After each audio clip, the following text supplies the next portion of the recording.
Well, hey, you guys. Welcome back to the salon. So, I probably mentioned this maybe a time or two before, but I am absolutely not religious in any way, shape, or form. However, I've always found something really appealing about the religious horror films of kind of the late 60s and, went on through the 70s. Particularly, classics like Rosemary's Baby, The Devils, the Ken Russell movie, The Exorcist, of course, and The Omen, which I always really liked. Now, one movie, though, along those lines that doesn't get brought up nearly as much as those is The Sentinel from 1977. I admit that I have a soft spot for this movie. I admit that I know that it's not on the same level as the movies that I previously mentioned, but I still kind of love it. So this past Halloween night of 2024, I had done kind of a little horror movie marathon, and I was scrolling through Netflix looking for, another movie to kind of wrap up the marathon for the evening, and I kind of wanted something I'd seen before, something older. And I noticed on Netflix, of all places, The Sentinel's just sitting there unobtrusively in the horror section. Any horror fans know that Netflix isn't really the first place you go to for horror, you know what I mean? So I was kind of surprised to see it there. Now, I had seen The Sentinel a couple of times previously. The last time I think was probably about 4 years ago or something like that. But I was kind of in the mood for it, I kind of felt compelled to watch it like on Halloween night. And I once again enjoyed it very much, as I usually do. And then after it was over, I remembered that it had actually been based on a novel that I had never read, not that I remembered anyway. This was specifically a 1974 book of the same name by Jeffrey Konvitz. So I decided to go and read the book and do kind of a book versus movie video because I hadn't done one in a while, and I actually do really enjoy doing these.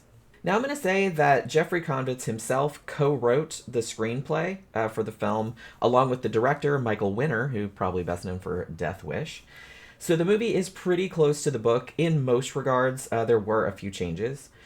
Interestingly, the movie got really mixed reviews at the time of its release, largely tending toward the negative, I feel. Some critics called it dull, grubby. That was another one I saw, which I'm not really sure what that means. Dreadful, hysterical, heavy handed, words like that. Even Chris Sarandon, who was in the movie, he played Michael Lerman in the film, which was actually the role was initially intended for Martin Sheen. Another interesting fact there. He even felt that the movie was, he called it not a success on any level. That's a quote. And he stated that he didn't really have much fun making it, although he did say that he really, really liked the novel. It seems like modern reviewers tend to be a bit more kind toward it, but the movie's still only at about 48% on Rotten Tomatoes, so clearly audiences are still kind of, pretty evenly divided. Now, I can see why some people might think the movie is vaguely incoherent or maybe too derivative of other better religious horror movies of the era. I personally find The Sentinel like really, really creepy and kind of appealingly strange. It is a little muddled plot-wise, but I don't know. There's something about it that just really appeals to me. So since the book and the movie are largely similar, it'll probably make the most sense for me to kind of break down the movie and then sort of add in notes where the plot deviates from the source material, right? This should go without saying, but I'm going to say it anyway. There will be heavy spoilers for both the novel and the film. So we're introduced to our main character, whose name is Allison Parker. She's played by Christina Rains. Now, she lives in New York City and works as a model. Now, at the beginning of the movie, there's something of like a montage, showing her getting photographed and doing model type things. And one of the photographers is played by Jeff Goldblum in one of his very early film roles. As an aside, Christopher Walken is also in this. He plays like a police detective who is maybe in this for like 10 seconds. Yeah, I think he has like 2 lines maybe. So the previously mentioned Chris Sarandon, who horror fans will probably recognize as Jerry Dandridge from 1985's Fright Night. So he plays Allison's boyfriend, Michael, who is this hotshot lawyer. By the way, Michael's last name in the book is Farmer, but for some reason they changed it to Lerman in the film. I don't really know why. It seems kind of random, but whatever. Now, in the movie, Michael is very, very keen to marry Allison. Like, he doesn't nag her about it, but he does bring it up several times. But she kind of seems tepid about that whole proposition, and she kind of like wants her own space.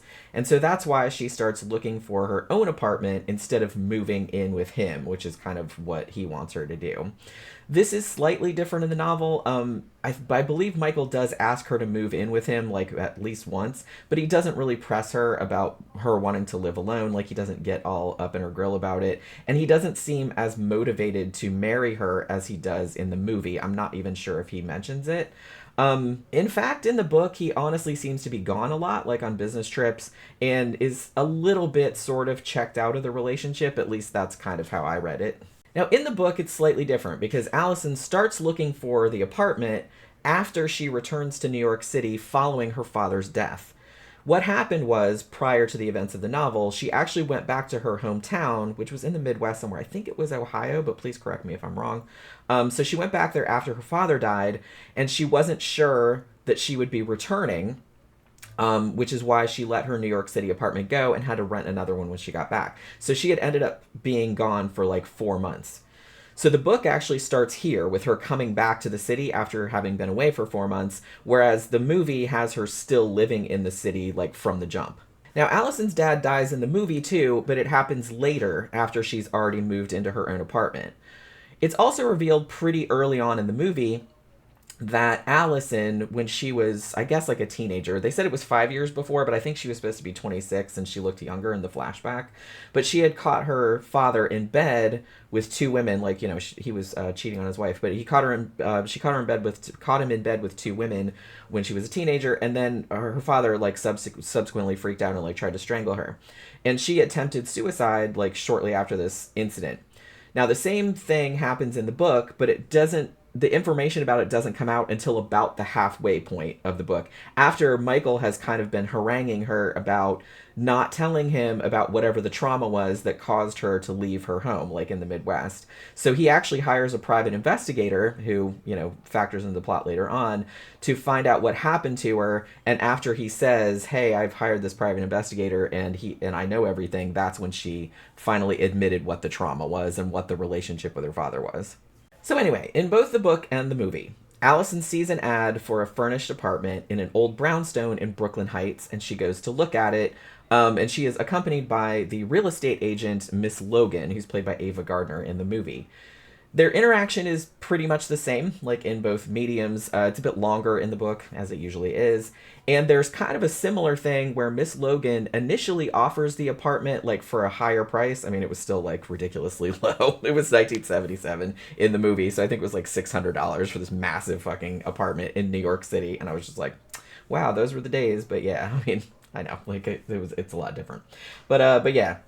So she offers the apartment for a higher price, but then when Allison is like, "Nah, man, that's like too rich for my blood," or whatever, the real estate agent gives a lower price as if that was what she said the first time. You know what I mean? Like, almost like, "Oh, you must not have heard me right," or something like that. And it seems much clearer in the movie that this is kind of weird and kind of implies that Miss Logan really wants Allison to live in this building for some reason. I kind of feel like it's more subtly done in the book.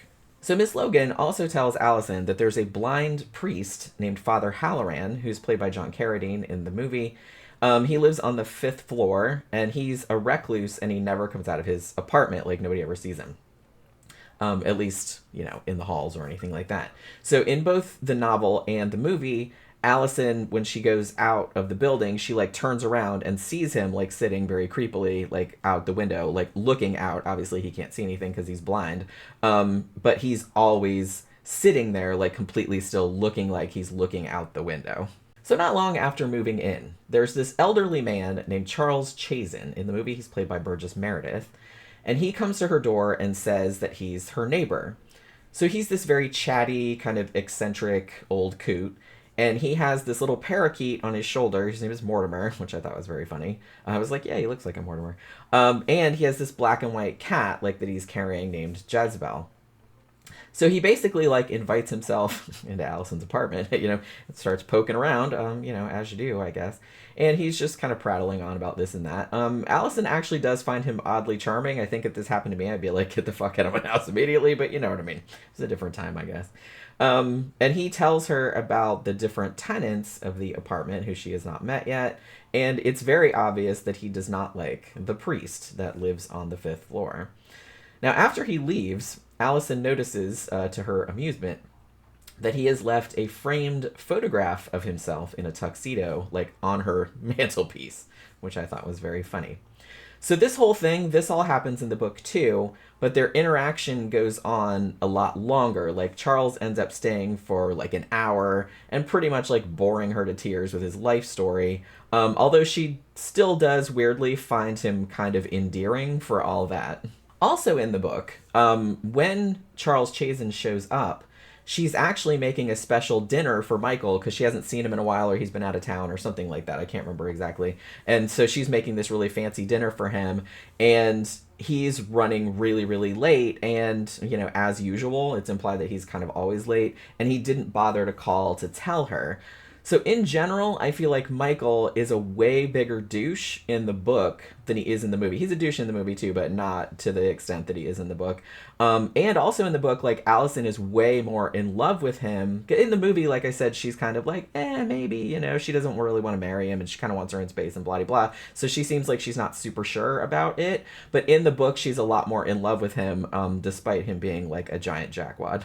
So shortly after this, Allison is coming back from shopping one day, and she sees that one of the other apartment doors is ajar. So she decides to just waltz in there and introduce herself. Again, different time. You'd get your face shot off doing that nowadays. So she kind of goes in there and is like, hey, anyone home? And, you know, nobody answers her at first, but then this older woman, whose name is Gerda, pops out. She's played by Sylvia Miles. And she's wearing like what kind of looks like a leotard and ballet slippers. Like she looks like a ballerina, you know what I mean? Kind of. She doesn't have a tutu or anything like that, but you know what I'm saying. She's a little bit hostile at first, as you would be, after some rando just wandered into your fucking apartment, right?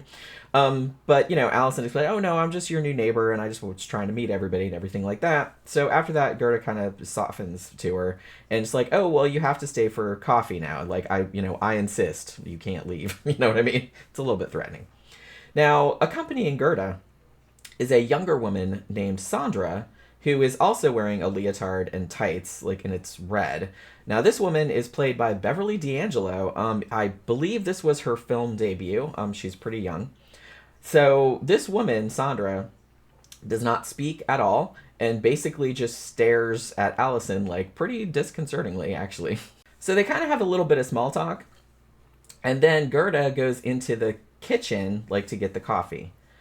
And while she's in there, Sandra straight up masturbates to orgasm on the couch while looking Allison like dead in the face. It's a thing. It's something. So Allison is wildly uncomfortable, again, as you would be, and is kind of trying to look at anything but Sandra, like she doesn't really know what to do or say. So when Gerda comes back, they seem to be like kind of talking, and Gerda puts her hand like way up on Sandra's thigh, you know what I mean? And Allison tries to kind of like normalize the situation by asking, hey, you know, what do you guys do for a living?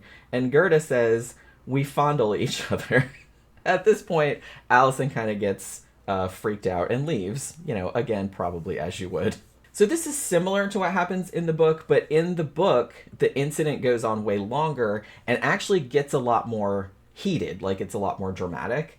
Like Sandra does the whole masturbation thing, and then Gerda comes back, but then they have a thing where they're not really making out, but it seems like Sandra's kind of like feeling Gerda up, like while she's sitting on the couch, you know what I mean? And she seems to like, you know, have another orgasm when that happens.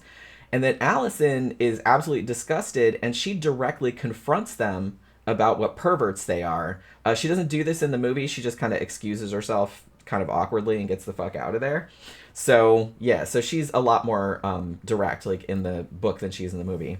So then, after this, like, Gerda gets mad at her and, like, grabs her arm, and Allison starts digging her nails into the woman's arm, like, to try and get away from her. So this kind of little tussle continues, like, out into the hall, but very abruptly stops when Gerda sees Charles Chazen, the older guy, on the staircase kind of staring daggers at her. So it's made very plain in the book that Gerda is terrified of Charles, and Allison is kind of mystified by this because he just seems like this harmless, silly, like ridiculous little man, right?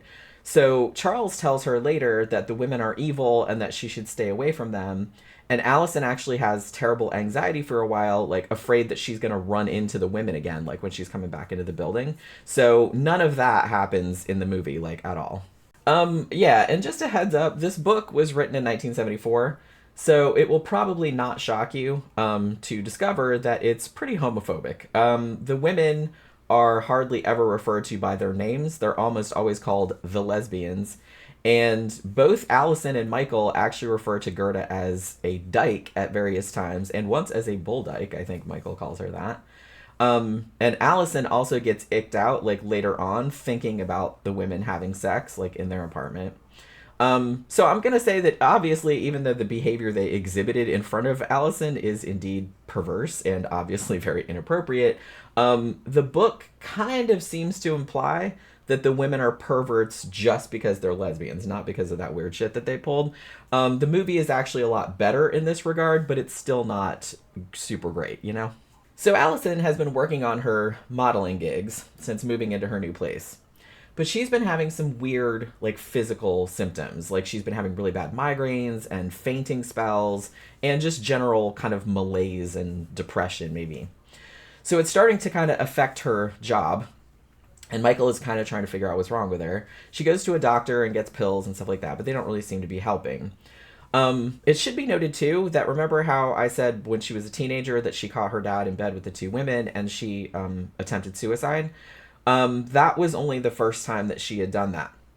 She actually also tried to kill herself after Michael's first wife, Karen, committed suicide a couple of years previously. Allison had been having an affair with Michael, you see, although technically from her end it wasn't an affair because he didn't tell her that he was married. So when she found out, and then subsequently when Karen died, she felt horribly, horribly guilty and tried to off herself at that point too. Allison has also been having just terrible nightmares about her dad, and on a couple of occasions has woken up in the middle of the night to hear somebody walking around in the apartment above hers, which is supposed to be unoccupied. So one evening, when Allison is feeling particularly crappy, Charles drops by and tells her that he has a surprise for her. So she's not really feeling it, and she kind of tries to fend him off, but he just insists. He's like, no, this surprise will make you feel much, much better. So finally, she just kind of gives in.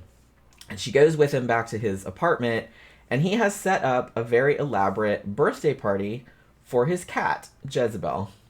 All the neighbors are there, and Charles has a little party hat on the kitty and a cake for her and everything, and it's pretty fucking adorable. I don't know what the cake's made of. I don't think cats can eat cake, or even, they don't even like cake, you know what I mean? But I'm not gonna worry about it too much.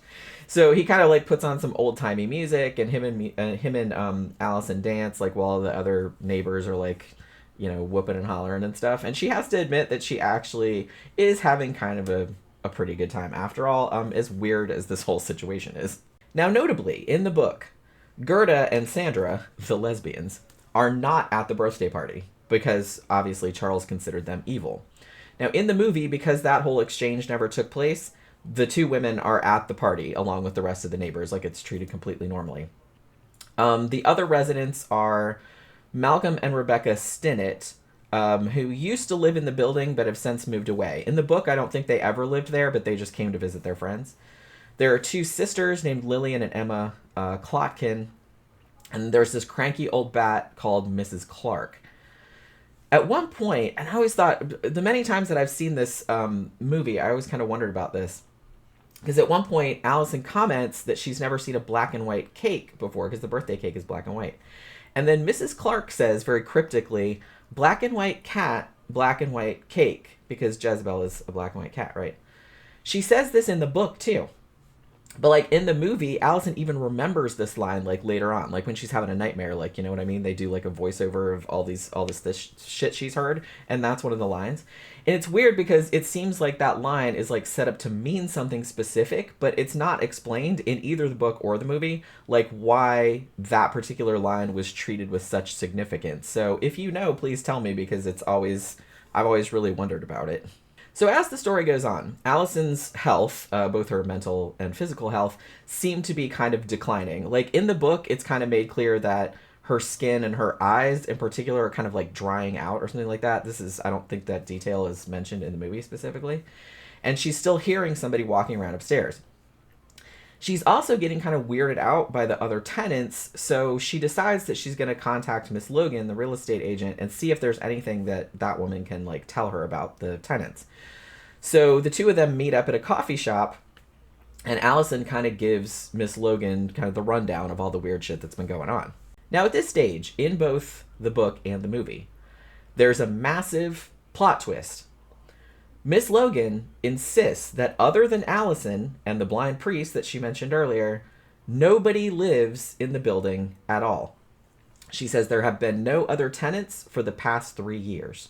Now, not surprisingly, Allison is completely floored by this revelation. She says, "I'm sorry, Miss Logan, you absolutely must be mistaken because there are lots of people living in this building." And she's like, maybe they're squatters. That's like pretty much all she can think of. So Miss Logan's like, I guess that's possible, but she's like, the landlord was just in there a month ago and there was nobody in there then. And she's like, and the other apartments haven't even been renovated yet. So Allison is freaking out, and she just pretty much demands that Miss Logan come to the building with her right now, so she can show her that the other people are actually living there.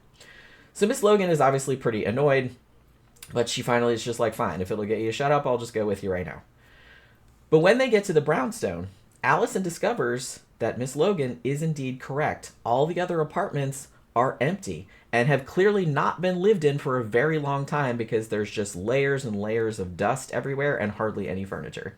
So Allison tells her boyfriend Michael about all this, but of course, he doesn't really believe her and thinks that maybe she's heading for another mental breakdown because, she's had a couple up to this point. Allison is just so insistent that she's right, though, that Michael decides that he's going to call in an old associate of his, who is this sleazy private investigator named Brenner, to kind of look into the matter without Allison's knowledge. Not too long after this, Allison wakes up in the middle of the night to hear the footsteps upstairs again, and she decides that she's going to get to the bottom of this mystery, like once and for all. Now, in the book, I feel like it's stated a lot more overtly, that she thinks whoever is in the apartment upstairs, she never thinks it's a ghost or anything, she thinks it's a person. She thinks that whoever's in there knows about the other tenants and is maybe trying to play a trick on her or maybe drive her crazy. It's also, I think, this is how I'm reading it, it's also implied that she suspects Michael might be behind it. This angle isn't hammered on too much, but I kind of feel like that's sort of where they were going with it. So the next sequence in the movie is the creepiest in the movie by far. It actually even turned up on, remember a long time ago when they did that Bravo's 100 Scariest Movie Moments list? It's on YouTube if you've never seen it. It's actually really good. But this scene did turn up on there, and rightfully so, I will say. So Allison goes up to the empty apartment and kind of creeps around in the dark with a flashlight and a knife. And then she hears this kind of shuffling sound in the room, and then there's like a shadow of a man kind of on the wall behind her, and then suddenly that man walks forward toward the camera in this kind of super freaky weirdly unnatural, too fast kind of way or something like that. I don't know, I can't explain it, but it turns out that this dude is Allison's dad, and he's naked, right? Now, you'd think that would be impossible because the dude died 3 weeks earlier, in the context of the story. She also sees, when she kind of pans the flashlight around, the two naked women that she had caught her father in bed with, years ago. So her dad grabs her and tries to strangle her again, just like happened when she was a teenager. And he specifically pulls on the crucifix that she wears around her neck, which is the same thing that he did back then. The cross is actually significant because her father gave it to her when she was a little girl, even though he wasn't religious, so she thought it was a little bit weird. But she actually just reclaimed this cross when she went home for her father's funeral earlier. So Allison used to be a Catholic, but is kind of now presented as an atheist, she's lost her faith.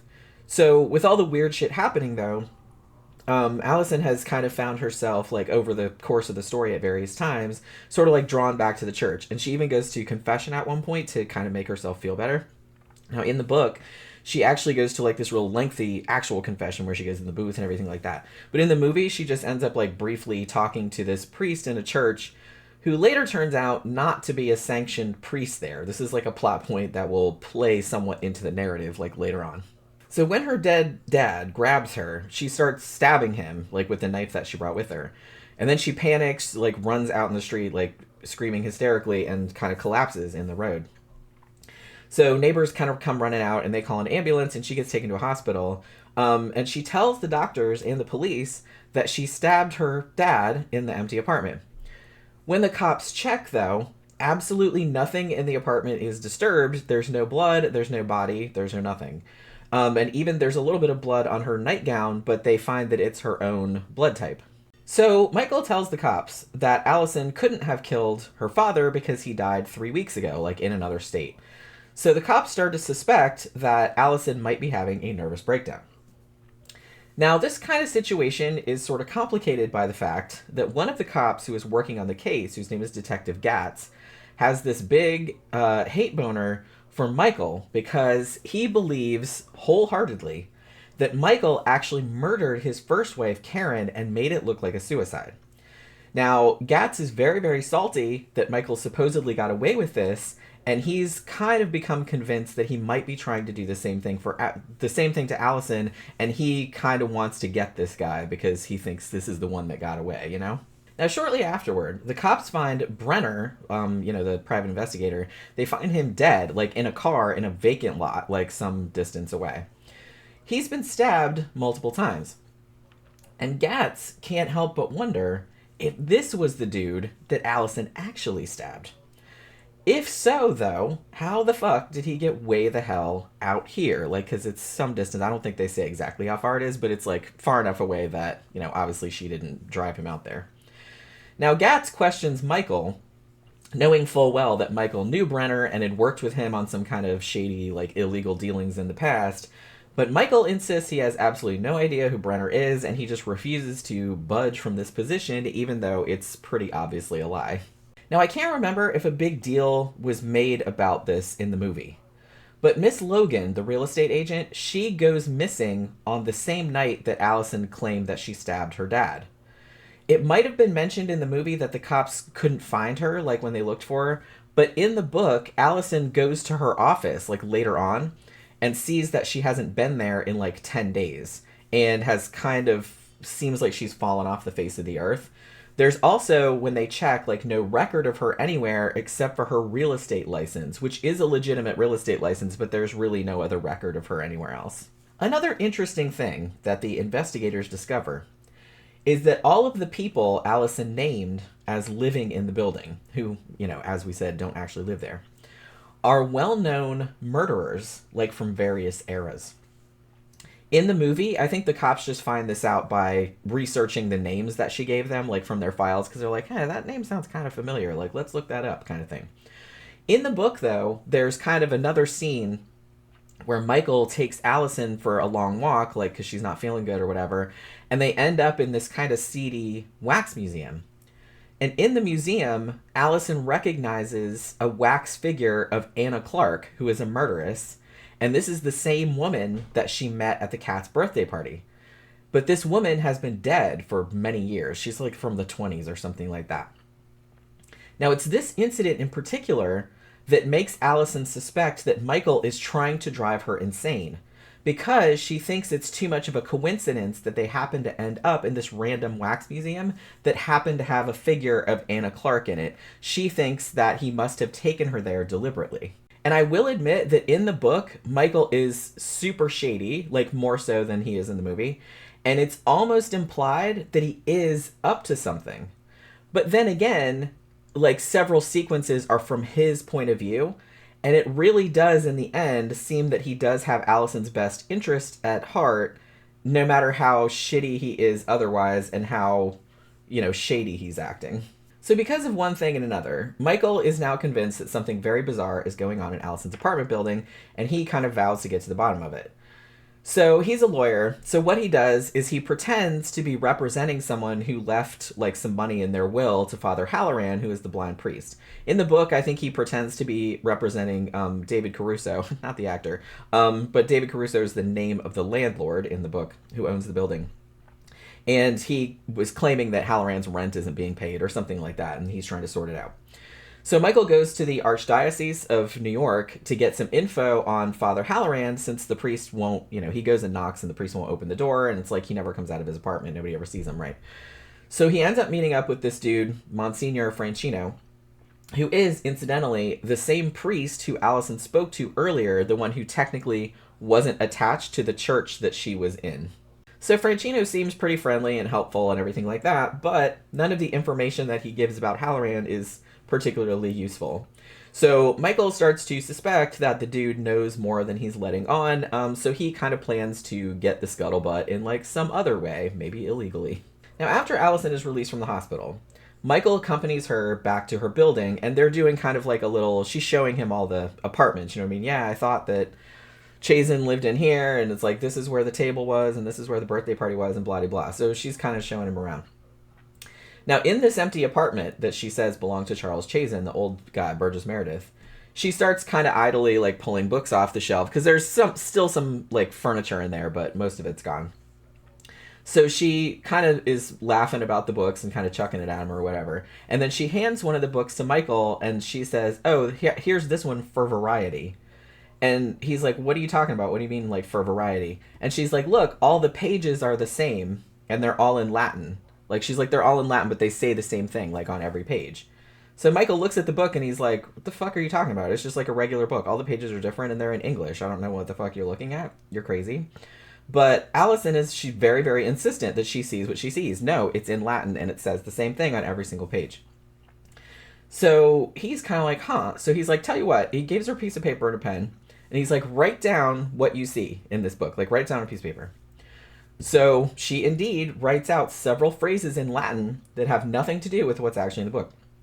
So Michael, who's kind of astounded, because he's pretty sure that Allison doesn't know any Latin, he's like, okay, well, I'm going to go get this shit translated. So later on, he goes to, like, a professor or something like that and gets it translated. And it turns out that what she wrote says, to thee thy course by lot hath given, charge and strict watch that to this happy place no evil thing approach or enter in. Now, obviously, this means precisely fuck all to Michael. Now, later on, Michael actually breaks into Franchino's office. Like I said, he's kind of shifty. At the Archdiocese. And he finds a series of very troubling files in a locked drawer. So these files go back centuries. And all of them, it's pretty much just like a landscape piece of paper with a picture or a drawing, if it's like far enough, if it's old enough.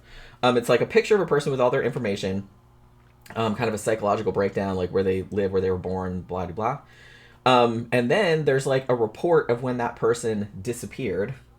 And then there's another picture of the same person, but now older and with a new name. And they've kind of become like a priest or a nun. Like, and they, you know, when they started existing was the same time that the first person disappeared. You know what I'm saying? Okay, so it's like that. All of these people have one thing in common. They have all attempted suicide at one time or another. Now, at the bottom of the pile, he actually finds the file folder, and it's labeled Allison Parker / Sister Teresa, or Therese in the book it is. And from this, he deduces that Allison is going to be essentially like shanghaied by the church, given a new identity, and sort of deposited in the fifth floor apartment to replace Father Halloran for some nefarious purpose. Now, according to the file, it's going to happen like on the next day, like tomorrow. So Michael is kind of wigging out, and he doesn't really tell Allison what exactly is going on, but he's like, look, I think somebody might be after you. I believe you about all the weird shit, like all the people in the building and everything like that. You have to be safe because I think somebody's coming to get you. So he tells her best friend, Jennifer, who's also a model. She's kind of been around the fringes of the story up to now. She's like, why don't you organize a dinner party at your place? And so that way, like if the church minions like come to get Allison, like she'll be surrounded by lots of people, so she'll be safe. You know what I mean? Now, so he drops her off there, and then he goes back to Allison's building because he wants to confront Father Halloran with everything that he's found out and kind of try to put a stop to whatever the church is planning to do. Now, at this party, Allison is just like laying on the couch, and she just looks like death warmed over. And they kind of put her in a bedroom, and eventually she has some kind of fit, like a screaming fit, and sort of like faints or whatever. And she ends up kind of escaping out the window or out a back door or something like that. Now, in the book, she actually kills the friend that was watching over her, who was a photographer named Jack, the guy that Jeff Goldblum plays in the movie. Before she escapes, like she just like busts his head open or something. But in the movie, she just kind of just slips out without hurting anybody. Now, meanwhile, Michael is at the apartment building, and he finds a quote from Milton's Paradise Lost, the one about abandon hope, all ye who enter here, blah, blah, kind of behind some newer paneling that looks like it was put over it to cover it up. While he's looking at this, Father Halloran actually like appears behind him, kind of like big as life, right? And basically tells Michael that this building is the entrance to hell. So Michael chases him back up to his apartment and attempts to kill him. Now, Allison arrives at the building a bit later and sees the cat, Jezebel, eating the bird, Mortimer, and dragging it around. It's pretty upsetting. She actually runs into Michael, and he tells her about the whole Gateway to Hell deal. And then he reveals to her that, hey, guess what? I'm dead. Because remember earlier when he was trying to kill Halloran, Franchino, Monsignor Franchino, snuck up behind him and killed him, bashed him in the head and killed Michael. So Michael then tells Allison that he is now condemned to hell because, just as Inspector Gatz, or Detective Gatz suspected, he did actually hire Brenner, the private detective, to kill his wife Karen and make it look like a suicide so that he could be with Allison. So after this, Charles Chazen and the other tenants of the building and a whole bunch of what are supposed to be demons, I guess, but they're actually real life freak show performers. So it's people with various, facial deformities and things like that, which was a little bit weird, but okay. So all of them kind of crowd into the apartment, and they're trying to convince Allison to kill herself rather than take over the job as the new Sentinel. So, as I said, these are all condemned souls and demons and various things coming out of hell, and that's why only Allison could see them, because she was the one that had been chosen to be the Sentinel, right? So there's a bit of a struggle where it kind of looks like Allison might actually do what they say and might do herself in, but then Father Halloran steps in with this big gold cross, and Franchino is behind him, and they kind of fight their way through the demon horde or whatever to get to her. And then Allison touches the cross, which in essence is accepting her destiny as the guardian of the gateway to hell, to make sure they don't all get out. And so the demons just kind of scuttle out of the room. Now, in a little bit of a coda, toward the end, we see Miss Logan again, and she's shown giving this young couple a tour of this new apartment building that's been constructed on the grounds of where the brownstone was, right? So this is probably a while later. So she tells the couple that the only other tenants in the building so far are a man who plays violin for a symphony and this very reclusive nun named Sister Teresa who lives on the 5th floor and never comes out of her apartment. So we then kind of close in on this window, and Allison looks like an old woman, you know what I mean? And she's got a nun's habit on, and her eyes are whited over, with cataracts, and she's sitting in the same chair as Halloran was sitting in before and, gazing out the window, and then we cue the end credits. Now, there were a few more minor differences between the novel and the movie that I neglected to mention before. So in the book, for example, it's made much more overt that Miss Logan was working with Franchino to kind of maneuver Allison into the building. There's also a bit in the book, which I'm 99% sure was not in the movie.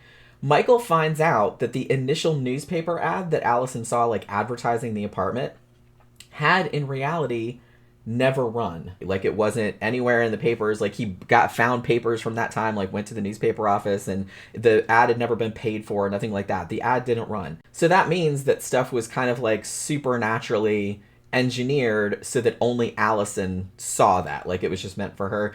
Much the same way that she was the only one that saw the Latin in the book. To everyone else, it looked like a regular book. The book also explained a lot more clearly that being chosen as the Sentinel is kind of something like a penance for your sin of attempting suicide. So yeah, I mean, the book also clarified a lot of things that were left a little bit ambiguous in the movie, again, the part Miss Logan played in this whole conspiracy, and the kind of long-time criminal relationship between Michael and Brenner, the private investigator. It's also spelled out more clearly in the book that Allison absolutely did stab Brenner, thinking it was her father. Brenner had actually been in the building that night in the course of investigating Allison's claims about these other people in this building. He wasn't there to kill her, I don't think, but he was just there like checking it out. And she freaked out and thought it was her dad. It's also stated outright that Michael was the one who moved Brenner's body and, you know, dumped it in that car, like in that vacant lot, and he cleaned up the scene because he hadn't actually expected Allison to wake up and like kill the guy. I mean, even if only accidentally or in self-defense or whatever, because he did grab her or whatever. So he had to kind of do some fast damage control. So that's made a lot clearer in the book that Michael was the one that cleaned all that up. And just as an aside, there are also a bunch of odd and kind of seemingly irrelevant kind of mentions about Allison being frigid.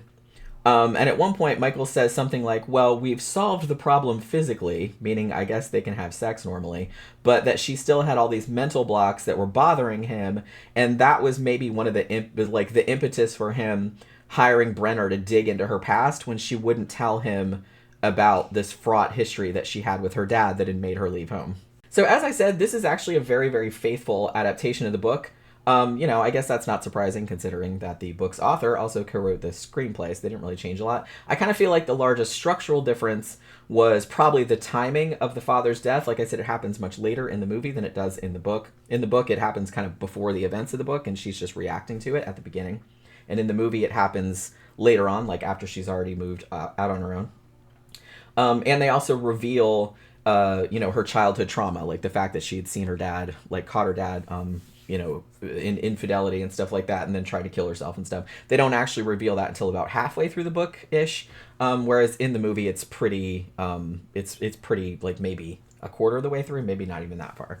So, but other than that, I kind of feel like the differences were pretty minor. I'm actually not sure if I liked the book or the movie better. I mean, they're so similar that it's just probably kind of like a moot point anyway. I mean, the book is adequately written. It's not like great literature or anything like that, but it kind of gets the job done, and it has like some spooky sequences, and it has good suspense and stuff. So, and I feel like the same thing can be said about the movie, which is pretty decent, you know what I mean? It has like a great cast, like you'll recognize pretty much everybody in this, and it has like this really unsettling atmosphere where you're not entirely sure like what exactly is going on for much of the runtime, because once they do that reveal that it's like, hey, nobody lives in this building, then it's just kind of like off to the races. You're like, what the actual fuck is happening? So as of this recording in November of 2024, the movie is available to stream on Netflix. I'm not really sure how long it's going to be on there. I was surprised to see it, surprised as anybody. I actually purchased the ebook on Amazon to cost like $5.99 or something. So if you're into like 70s religious horror and you've never seen it, then you might want to check it out and, tell me if you've read both the book and seen the movie, like if which one you liked better or neither, or if you didn't even know it was based on a book, just like let me know in the comments. Oh, and FYI, Jeffrey Konvitz wrote a sequel to The Sentinel in 1979, and it was called The Guardian, which I don't believe has ever been adapted to film. Now, the first few pages of it were actually, they put it at the end of the Sentinel ebook, so I did read them. Now, these few pages, the opening of it, it was set in a gay bar, and it kind of made me suspect that the whole thing might potentially be going in another homophobic direction again. But since I haven't read it, I can't say for sure. I couldn't really tell like which direction it was going, but I was just kind of like, I don't know if I'm if this is gonna be like the other one. But you know what I mean? Like, and I'm not saying like the Sentinel, it's not like super over the top or anything like that. It was just like those two characters, the way they were treated, I thought was like a little bit weird. But yeah, so there was that whole thing. So I don't really know. So if you've read The Guardian from 1979, just let me know if it's like worth reading, because I would actually be curious to read a follow-up of this, because I think it's like an interesting story. So that will do it for this book versus movie comparison. Hopefully you guys enjoyed it. Please remember, like, share, subscribe, and comment if you enjoyed the video, and I'll see you guys again on the next one. Bye.